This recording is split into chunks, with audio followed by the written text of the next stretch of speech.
Hello and welcome to another edition of Momentum. I'm your host, John Bercato. My first guest is Tori Robinson, a master's student in computer science and engineering, originally from Jackson, Mississippi. Tori, thanks for being with us. Thank you for letting me be here. So I understand you have a pretty interesting story as to how you came to be a student at Mississippi State. Why don't you tell us about that? So originally, I am, like you said, I'm from Jackson, Mississippi, and around the age of 16, so I was in the 11th grade at that time, I still wasn't really sure what I wanted to do. So my cousin graduated here, and she has a computer science degree, and she said, "Hey, Tori, you should go to this summer camp, see if you like computer science." And I was like, engineering? I don't know if I really want to do that, but I guess I'll do it anyway, just because I didn't have anything else to do for the summer. And I had no prior knowledge of what engineering was. Engineering never even crossed my mind as something that I actually wanted to do. So when I actually went to the camp, I did not know how much I would actually enjoy it. That camp really did change my life, and it set me up to get my career, come to Mississippi State, and get my undergraduate degree. I mean, it was that camp that actually got me here. If I didn't go, who knows what I'd be doing right now. Wow. And what was the name of that camp? The camp is through the Gen Cyber program. That's not what it was called at first when I went. It's called Bulldog Bites now, but when I went, it was called the Gen Cyber camp. Okay. What kinds of things did you do in the camp that really turned things around or kind of showed you what you wanted to do? What kinds of activities? So we worked with the robots specifically is what I remember the most, and we worked with the program. It was called Jython for the Finch robots. So Jython is a mix of the programming language Java and Python.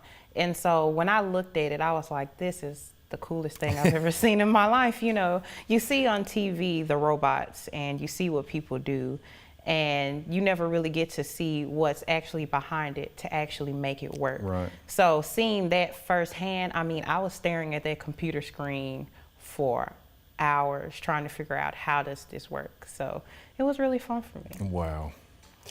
I saw a video recently that the computer science and engineering department put together where they talked to you and some other students, and I was really struck by one of the things you said. You said, "To me, code was beautiful."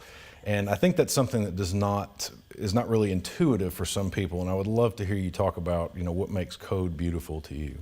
So people always have this notion that code is just a bunch of zeros and ones, and it's just a bunch of jumbled mess. And that's not really true. When you're a computer scientist and you actually look at it and you're like, I wrote this to make this computer work. It's sometimes with your programs, and you can ask any computer scientist this, you go through a lot. Sometimes you get stressed with all the debugging and the different stuff that you have to do. But when you actually look at it, and the program is just so beautiful once you actually get it to work, because it's a language, and that language is just so beautiful once you realize that it actually works. That's amazing. Yeah. I imagine there are times where it's not so beautiful, where, you know, one little thing goes wrong and you can't really figure out what it is. What is that like? You forget a semicolon, your indentation is wrong, and that is like one of the most frustrating things that you can ever go through. And you'll sit on your computer screen for hours and you get that bug, and it tells you that something is wrong and you can't figure it out, and you're like, oh my gosh, I don't even want to do this anymore. You just want to put it down. But once you actually figure it out and you have it in a layout that's actually readable, and you understand what this for loop does, you get what the while loop does, this specific part of the program does this. Oh, it's great. It's the best feeling in the world. That's awesome.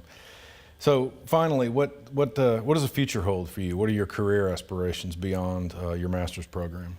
So currently, right now, I work in the K-12 outreach program right now.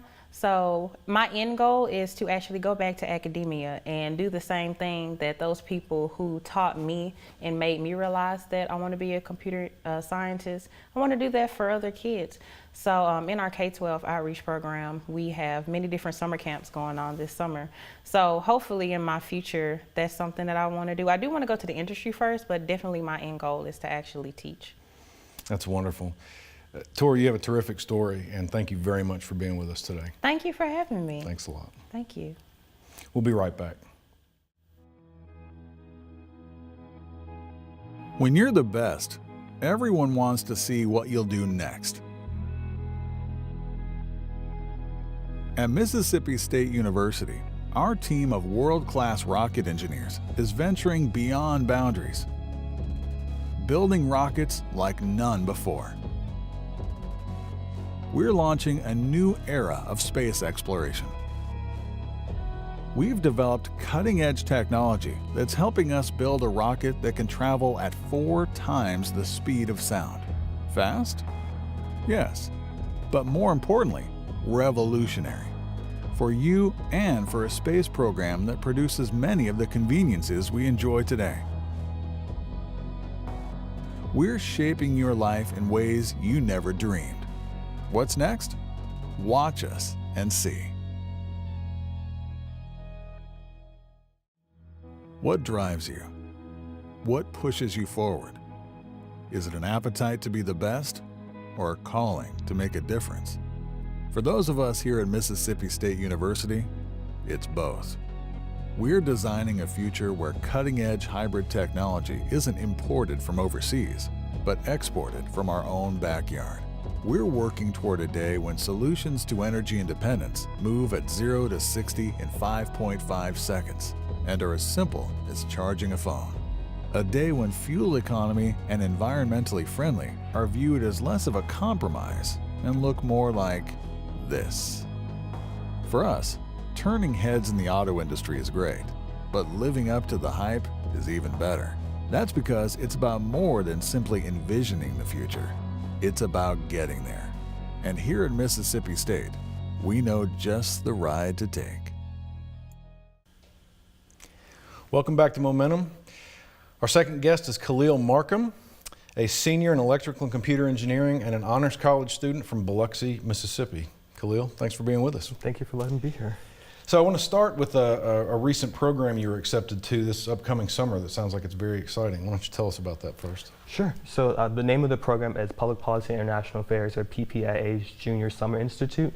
And the program is really there to collect people who are really interested in publicly serving, whether it's in nonprofit, corporate, policy, legislation, things of that nature, who really want to activate their skills and talents, connect with people from around the world or domestically as well, and really just come together and grow, learn, and serve their communities in the best they can. Okay. How did you get interested in such a sort of cross-disciplinary work? Well, growing up, I've always had this, I guess, feeling inside of me, like I just want to help. Having had a parent who's also served in the military, that's been one piece that's attracted me to publicly serving volunteer work, but then also coming here as a transfer student, I was wanting to engage that side of myself more and really find a way to not only serve the community, but also do it in a new platform that kind of helps me bring together engineering and people and serve in a new way, in a new direction. Okay. And so you mentioned engineering, and that's kind of my next question. Like, how did, I think people may not think of public policy and electrical and computer engineering in the same breath or mindset. How do those pieces fit together? How do you see them fitting together?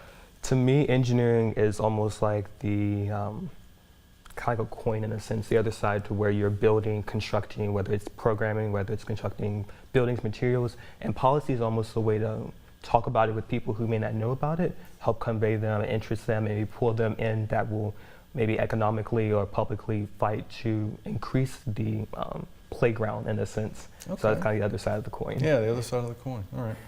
And I understand that you have done some work here at MSU that helps sort of push you in that direction of combining engineering with, you know, maybe the humanities side of things. Can you talk a little bit about maybe who influenced you in that direction? Most definitely. I know coming here I was very nervous, but I think connecting with the Shackles Honors College and specifically Dr. Anderson, Dr. Snyder, who have really helped me come in and adjust to life here, but at the same time be able to find where I can succeed and activate all that I can be, and then help me push my skills in new directions. Both of them, along with the Shackles Honors College as well, has pushed me to go in ways that I never thought, and to really build my confidence academically and personally as well. Okay. And you mentioned the fact that you are, you know, come from a military family. Is that does that mean that you've traveled a lot, the sort of the typical military brat type idea? Is that have you moved around, or what was your experience like? So I have moved around, and I think because of moving around has been able to help me, I guess, connect with people more, whether it's from different parts of the world, different cultures, different beliefs. And for me, I've just been able to understand what diversity and inclusion means, both personally and then learning about it as well. And that's why I've been able to, I guess, find people who are nothing like me. And I love that. And I find like my, I guess, global family. That's fantastic.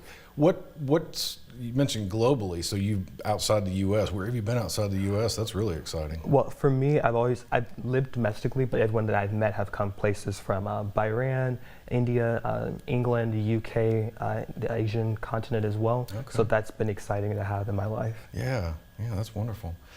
So what's on your horizon in terms of a career? Obviously, you're in electrical and computer engineering. You also have this public affairs and public policy side. So what do you want to be when you grow up, I guess is one way to say it.